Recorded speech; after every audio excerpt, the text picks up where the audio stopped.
Это не Крим, может, не from the Венеция. city plan. Почему не Карим? Это Thank you very тоже much. важно. Что-то. Главный дизайнер. Слышишь? Тёп, почему не С важно? Филипса, пацан, я знаю. Главный дизайнер Филипса, ты чё? С Филипса, пацан. Это тебе не пацан. Снимаем. Так он много вообще понятно? I can make an introduction to the next speaker, right? Shall we do yellow or blue? Мы тебя любим, да. Yellow, blue, Okay. желтый, синий. Или синий.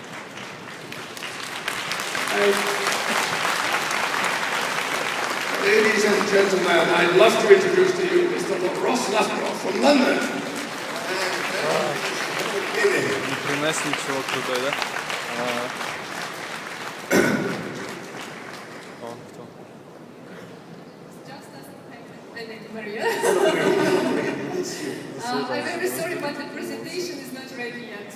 My presentation is not ready? Yes, and the organizers just asked me to invite Karim. Карим будет. Его презентация пока не готова, сейчас Карима позовут. Аплодисменты, друзья! Я бы тоже похлопал, но он наш чувачок. Давай я поближе где-нибудь, может. Лучше сниму. Oh, you changed outfit, I see. Главное, чтобы голос был слышен. Ну давай я пойду туда поближе. Can everybody hear me? My name's Ross Lovegrove.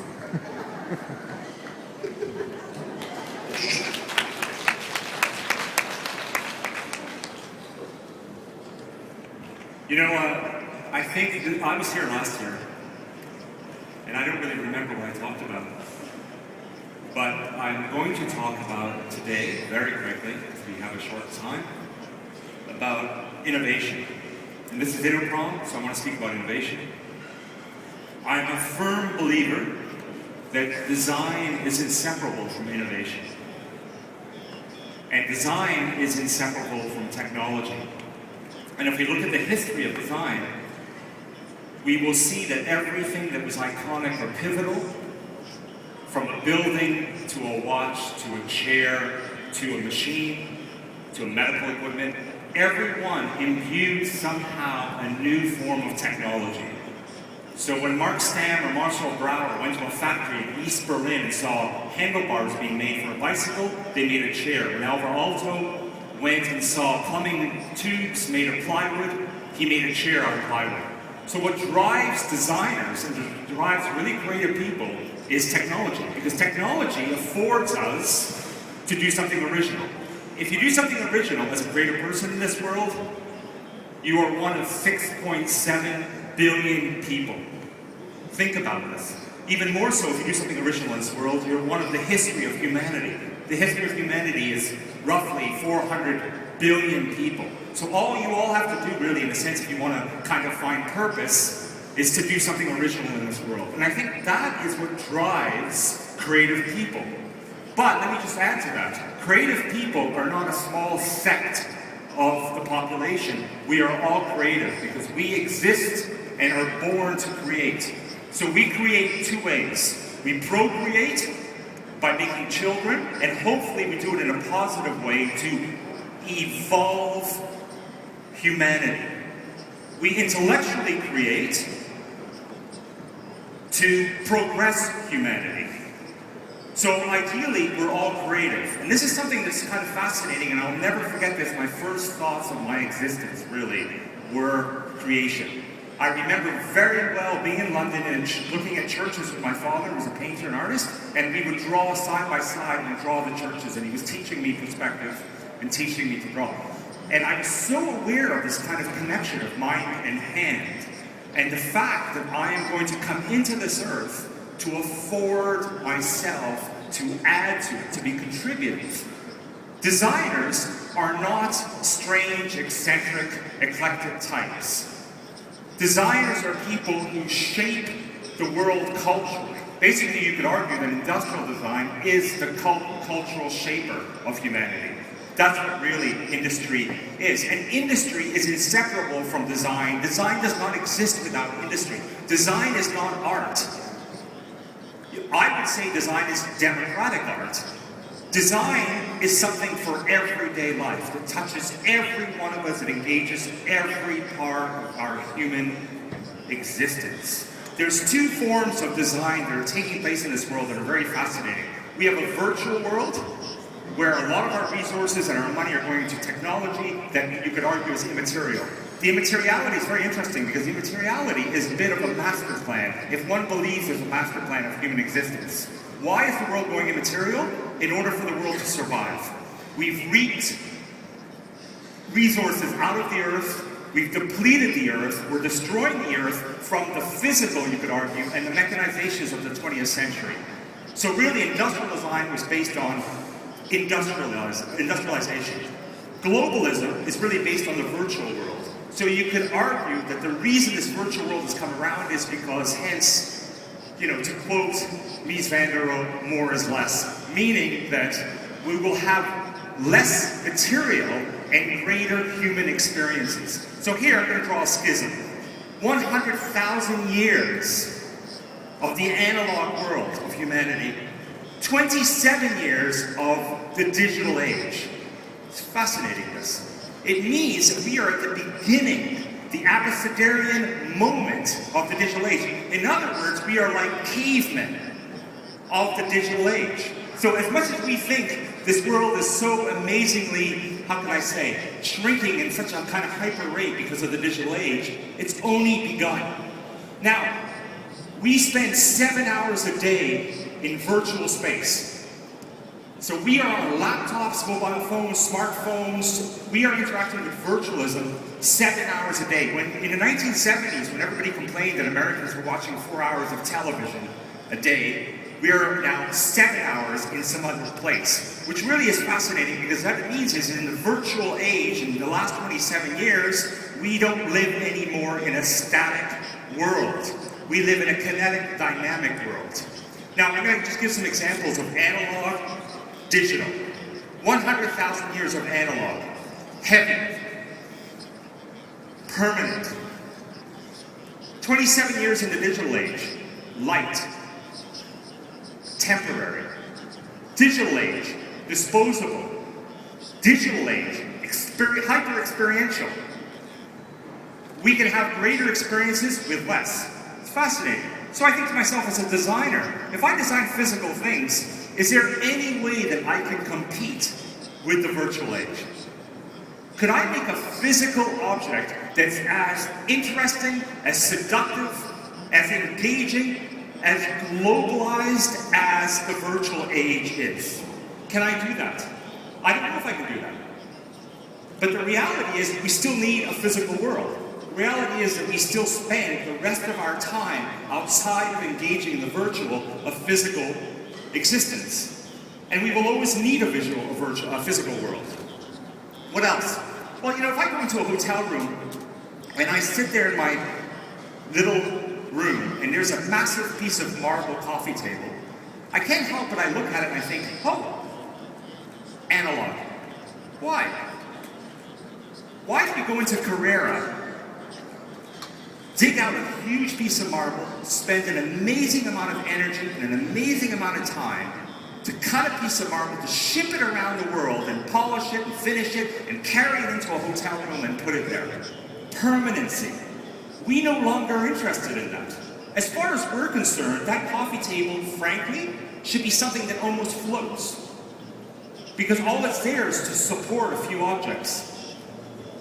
Now, we can't get there because we don't have something of that nature, some sort of anti-gravitational field. So we have something physical. If we're going to have something physical, maybe it should be in tune with, connected to, an extension of the digital age. Hence, that's where design is going, that's where industrialization is going, to compete in a way with the virtual.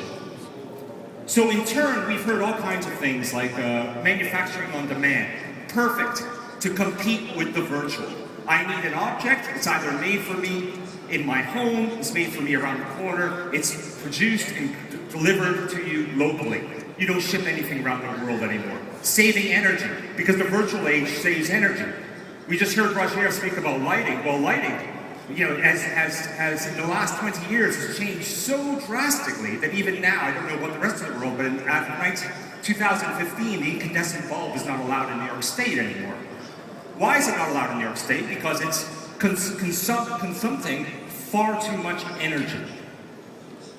So when I design now, I can't help but think, how do I make an object or a thing or a space or a building or anything an extension of the age in which I live?